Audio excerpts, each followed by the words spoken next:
Novel میں ماہی کامل ہوں کہ یہ 10ویں قسط ہے۔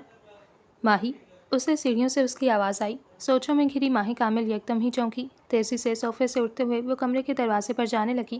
جب سراقہ تیزی سے اندر داخل ہوا، وہ اس سے بری طرح ٹکرا جاتی اگر موقع پر ٹھہر نہ جاتی۔ کہاں تھی؟ میں کال کر رہا تھا۔ چہرے پر فکر مندی تھی۔ میں وہ یہیں بیٹھی تھی۔ اس کے چہرے پر ایک خوف کا سایہ تھا۔ کیا ہوا تمہیں؟ گھبرائی ہوئی کیوں ہو؟ وہ اس کے نزدیک بڑھا۔ ماہی کامل کو لگا اب اگر وہ مزید سوال پوچھ بیٹھا تو وہ لازمی رو دے گی۔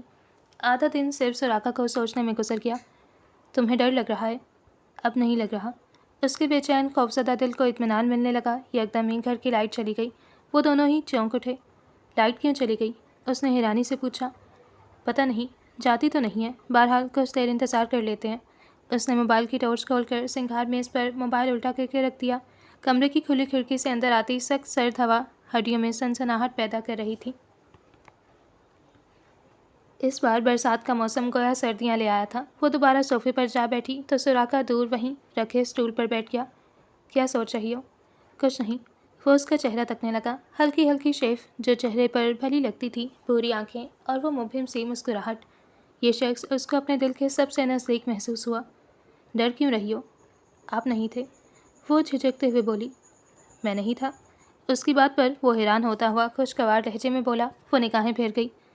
ویسے میں بعد میں بھی نہیں ہوں گا، پھر کیا کرو گی؟ بہت برے ہیں آپ۔ لہجے کی تھکان برسوں کی محسوس ہو رہی تھی۔ وہ مبہم سا مسکرا کر ہونٹ سکیڑ گیا۔ اور تمہیں ناپسند ہوں؟ میں نے کبھی آپ کو ناپسند نہیں کیا، اس نے تیزی سے کہا۔ تم سچ کہتی ہو، میں واقعی بہت برا ہوں، خود پر اختیار تمہیں دے دیا۔ مجھے نہیں یاد میں کبھی کسی کے قابو میں آیا ہوں، مگر تم نے مجھے اپنے سحر میں جکڑ لیا ہے۔ میں تمہاری ہر بات پر ہاں کہتا ہوں، تمہارے ہر فیصلے کو مانتا ہوں۔ میں کتنا برا شخص ہوں۔ وہ فرش کو اتک رہا تھا اور ماہی کامل اسے، اس کا دل کٹنے لگا۔ میں نے کہا تھا آپ برے ہیں، کیونکہ آپ میرے لیے مشکل کھڑی کرتے ہیں، مجھے میرے فیصلوں میں کمزور کرتے ہیں۔ وہ خود پر ضبط کیے بیٹھی تھی۔ واقعی بہت برا ہوں۔ وہ کیسی ہے؟ کون؟ وہ چونکا۔